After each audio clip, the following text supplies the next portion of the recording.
आज फिर यहाँ बड़ी जिम्मेदारी के साथ कहता हूँ, मीडिया वाले हों तो वो भी इस बात को रिकॉर्ड करें कि खैर मनाओ, तुम धर्म संसद करते रह जाओगे। अगर एक अल्लामा फजल खैराबादी का जानशीन खड़ा होकर के उसने फतवा जिहाद दे दिया तो तुम्हारे पास कोई रास्ता नहीं होगा। तुम्हारी मिसाइलें, तुम्हारी फोर्स सब रखी रह जाएगी, कुछ नहीं कर पाओ। हमारी कमजोरी ये हुई कि जब आईएस और दाइश जैसी आतंकवादी तंजीमों ने जिहाद के माना और मफहूम को पलट के आतंकवाद को जिहाद का नाम दिया, हमने जिहाद लफ्ज लेना छोड़ दिया। अगर हम जिहाद की सही तशरीह करते और लोगों को बताते कि साहब जिहाद ये नहीं है जो ये कर रहे हैं, जिहाद जुल्म के खिलाफ खड़े होने का नाम है। इस्लाम जुल्म की तालीम नहीं देता, लेकिन जुल्म को सहने की भी तालीम नहीं देता, जुल्म के खिलाफ खड़े होने का हुक्म देता है। लिहाजा खैर मनाओ, जिस दिन अल्लामा फजल खैराबादी का कोई जानशीन खड़ा हो गया उस दिन तुम्हें रास्ता नहीं मिलेगा। तुम चाहे जितनी फोर्स तैयार कर लो, तुम क्या करोगे? तुम करते रह जाओगे, कुछ नहीं। लेकिन हमें इसका मतलब ये नहीं कि बस हम दुआएं करते बैठे सोशल मीडिया पे चंद बातें कर लें। अगर दुआओं से सारे काम हो जाते तो पैगंबर इस्लाम सल्लल्लाहु अलैहि वसल्लम से बेहतर दुआएं कोई नहीं कर सकता। वो मुस्तजाबुद दावत थे, जो दुआ करते कबूल होती। लेकिन वो पहले मैदान बद्र में उतरते हैं और उतरने के बाद दुआ करते हैं और कहते हैं कि मौला ये तेरे 313 बंदे, तू इन्हें फतह अता फरमा दे। अगर ये बाकी न रहे तो दुनिया में तेरा कोई नाम लेवा ना हो। ये महबूबी अंदाज, ये अंदाज़े महबूबी देखिए। ये आम शख्स ये बात नहीं कह सकता, लेकिन वो महबूब है। गोया यूं अर्ज कर रहे थे कि मौला इन्हें फतेह अता फरमा दे, 313 इन्हीं के जरिए से पूरी दुनिया में तेरे नाम लेवा पैदा। और आज देख रहे हैं आप, दुनिया के खित्ते खित्ते में मुसलमान आबाद हैं। आखिरी बात ये अर्ज कर दूं कि 2 काम दे दिए आपको, तीसरा काम ये है क्लास वर्क जो यही करना है। क्या करना है? आप तकरीरें सुनते हैं, घर पे जाके सो जाते हैं, लेकिन अल्हम्दुलिल्लाह तहरीक फरोग इस्लाम ने 2016 से इस मिशन को बढ़ाने का जो काम किया है, कल जो पौधा था आज अल्हम्दुलिल्लाह वो एक दरख्त की शक्ल में खड़ा है। और इसलिए तहरीक फरोग इस्लाम से आप सबको जुड़ना है। समझ गए ना? जुड़ना है कि नहीं जुड़ना है? किस लिए जुड़ना है? नामुसे रिसालत की हिफाजत के लिए। लोग कहते हैं साहब हालात साजगार नहीं, हम बहुत कमजोर हैं। किसी जमाने में हमारे पास अफरादी कुव्वत और वसाइल बहुत नहीं रहे, लेकिन हमेशा हम कामयाब रहे। क्यों? इसलिए कि हम अपने सीनों में हुजूर की मोहब्बत रखते थे और जिधर निकलते थे असबाब पर नहीं, खालिक असबाब पे भरोसा करते थे। लिहाजा हम जिधर गए कामयाबियां हमारा मुकद्दर होती थी।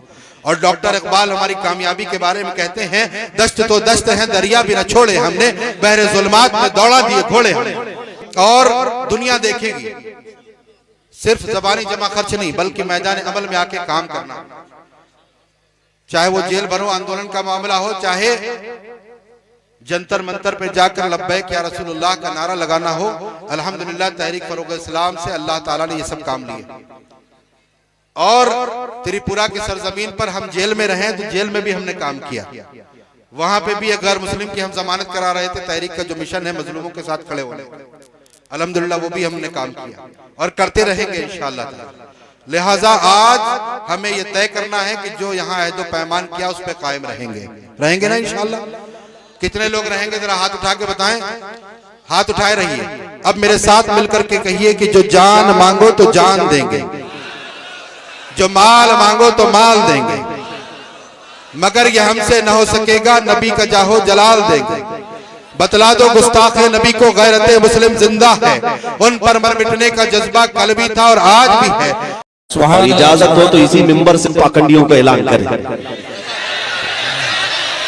इसी मिंबर से ऐलान करें। तुम अपने अंदर बैठकर गुफे में जो मारने और मरने की बात करते हो, मैं इस मिंबर से कहता हूं, एक लोमड़ी और एक लोमड़ा वो भौंकते रहते हैं, देखते होंगे आप। और फिर हजारों सिक्योरिटी गार्ड के बीच में घूमना।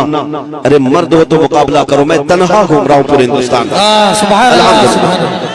तन्हा आया, हमारे पीछे कोई सियासी ताकत नहीं है, हमारे पीछे कोई ऐसा सपोर्ट भी नहीं है। बाज लोग तलाश करने के लिए मेरे घर तक आए थे कि इनको कौन बैकिंग कर रहा है, कौन सी सियासी पार्टी इनके पीछे है। हमने कहा था तुम्हारी नाक रकड़ जाएगी और तुम पता नहीं कर पाओगे कि कौन बैकिंग कर रहा है, इसलिए कि ढूंढा ही करे सदर क़यामत के सिपाही, वो किसको मिले जो तेरे दामन में छुपा। हम मोमिनीन की बैटिंग और अगर सपोर्ट कहीं से होता है तो गुंबद खजरा से होता है। नबी पाक सल्लल्लाहु तआला अलैहि वसल्लम की मोहब्बत लेकर हम पूरी दुनिया में तन्हा चलते हैं, अल्हम्दुलिल्लाह खौफ नहीं होता, इसलिए कि जालिमों डराओ उसे जिसे जीने का शौक हो।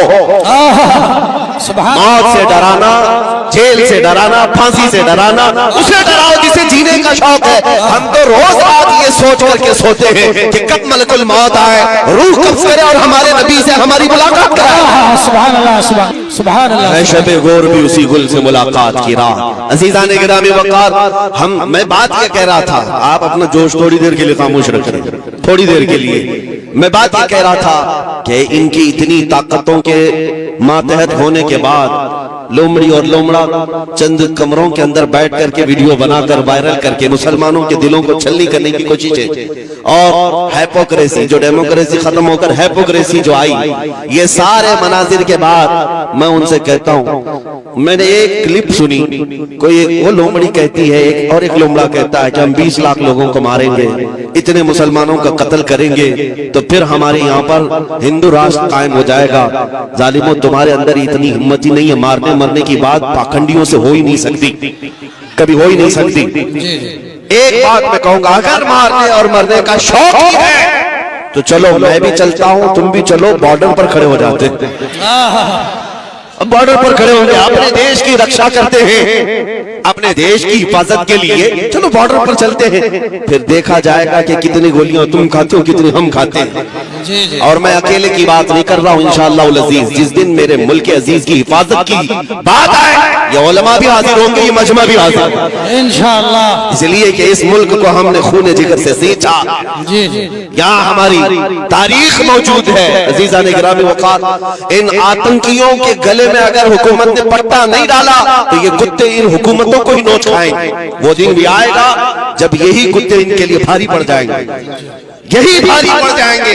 अंदाजा कर ले मेरे अजीजों, कारून शायद ये समझता है कि पैसे की रेल पेल से मैं 100 साल जी लूंगा।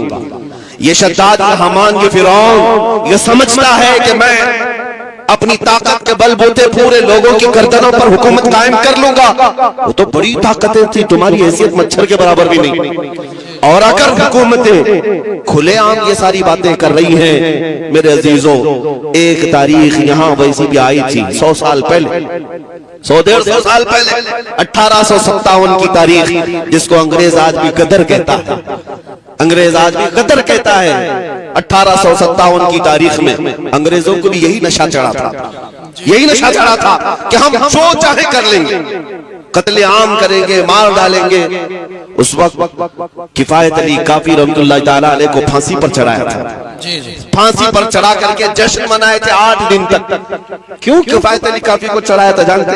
एक आलिम रब्बानी को इसलिए चढ़ाया था कि वो बोलते थे तो हजारों का मजमा जमा होता, लोग उनके पीछे दीवानावार घूमते, तो ऐसे उलमा तो उनको खलते हैं। फांसी पर चढ़ा करके 8 दिन तक जश्न मनाया था, लेकिन खुदाई कानून उन्हें मालूम नहीं। तुम एक किफायत अली काफी को जो ये कहता था कोई गुल बाकी रहेगा न चमन रह जाएगा और रसूलुल्लाह का दीन हसन रह जाएगा, फांसी पर चढ़ा करके तुमने ये सोचा कि एक आशिक रसूल की जुबान बंद कर दिया, उसे गर्दन से अलग करके जिस्म को अलग कर दिया।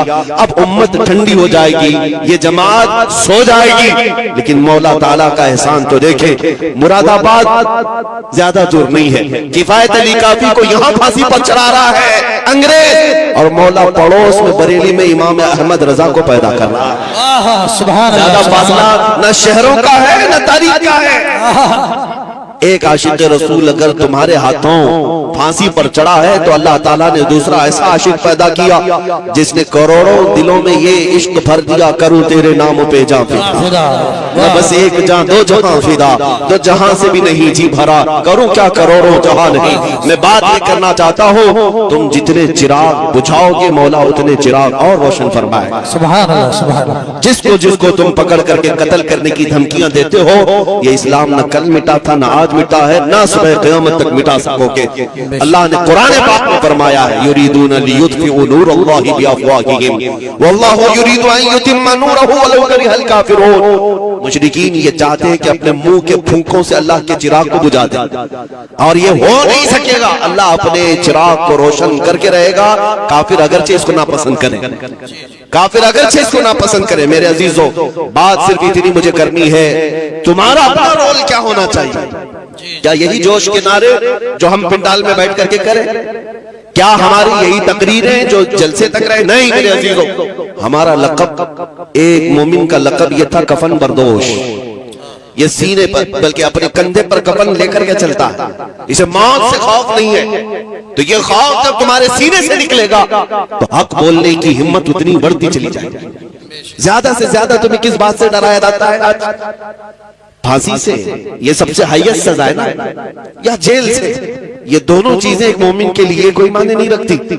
जेल की सलाखों पर जाने के बाद बुजुर्गों ने लिखा भी है कि मोमिन घबराना नहीं, अगर मुस्तफा के नाम पर गया है, अगर नबी पाक के नाम पर गया है, तो अंदर जाने के बाद हो सकता है तेरी माँ, तेरी बीवी, तेरे भाई देखने ना आए, लेकिन एक रात जरूर आएगी जब ताजदार मदीना को तशरीफ। सुभान अल्लाह, सुभान अल्लाह। वो भी खौफ नहीं रखना। हुजूर के इंतजार में हम दिन काट लेंगे, हुजूर के इंतजार में हम रातें काट लेंगे। और रही बात फांसी की, उसके मुतालिक भी रिवायतें मौजूद हैं कि जिन जिन गुलामों को जालिमों ने अपने हाथों से कत्ल किया या फांसी पर चढ़ाया, फंदा बाद में लगा, चेहरे मुस्तफा पहले मौजूद। सुभान अल्लाह, सुभान अल्लाह। नबी पाक सल्लल्लाहु तआला अलैहि वसल्लम तशरीफ फरमा थे।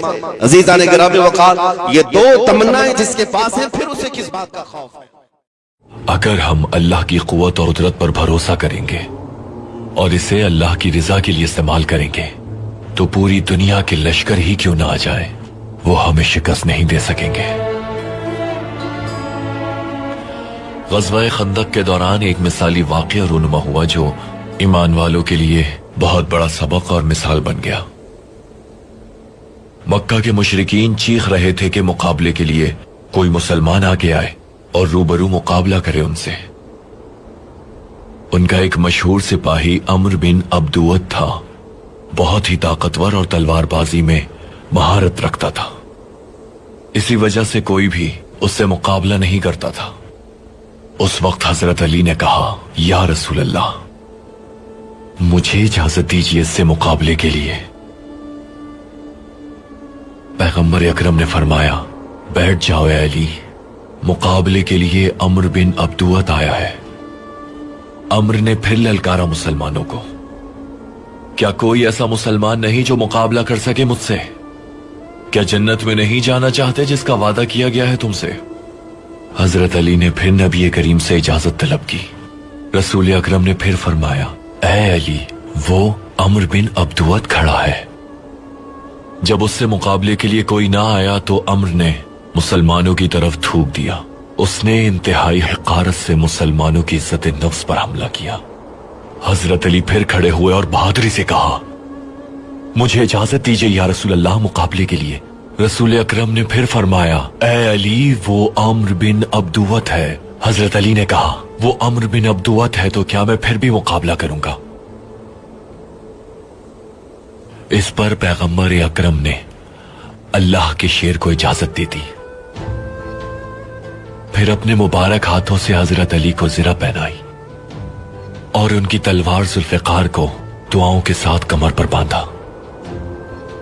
पैगंबर ने अपना इमामा हजरत अली रज़ी अल्लाह तआला अन्हु के सर पर बांधा और अल्लाह की बारगाह में दुआ की, या रब, मेरे चचा के बेटे उबैदा बदर में और चचा हमजा ओहद की जंग में लड़ते हुए शहीद होकर मुझसे बिछड़ गए। अली की हिफाजत फरमाए लाई, मेरे पास बस यही बाकी है, मुझे अकेला ना कर देना। ये दुआ की आपने। फिर जंग के मैदान में वो मार्का शुरू हुआ जिसका नतीजा सब देखना चाहते थे। तजर्बेकार अम्र ने एक ही वार में हजरत अली की ढाल को तोड़ दिया और तलवार ढाल तोड़ती हुई उनकी पेशानी पर जा लगी। हजरत अली तेजी से पैतरा बदलकर उसके वार से बचे और जितनी देर में अम्र उनकी तरफ रुख करता, हजरत अली ने अपनी जुल्फ़िकार से उसकी गर्दन पर तेजी से वार कर दिया। अचानक सब लोग हैरान हो गए। ये देखकर सबकी चीखें निकल गईं। मुशरिकीन का माहिर जंगजू अम्र बिन अब्दुअत जमीन पर इस तरह पड़ा था कि उसका सर तन से जुदा था। अल्लाह के शेर हजरत अली ने नाराए तकबीर उस वक्त इतनी जोर से बुलंद किया कि जंग का मैदान गूंज उठा। उस दिन से यह नारा मुसलमानों की फतह के आगाज की सदा बन गया।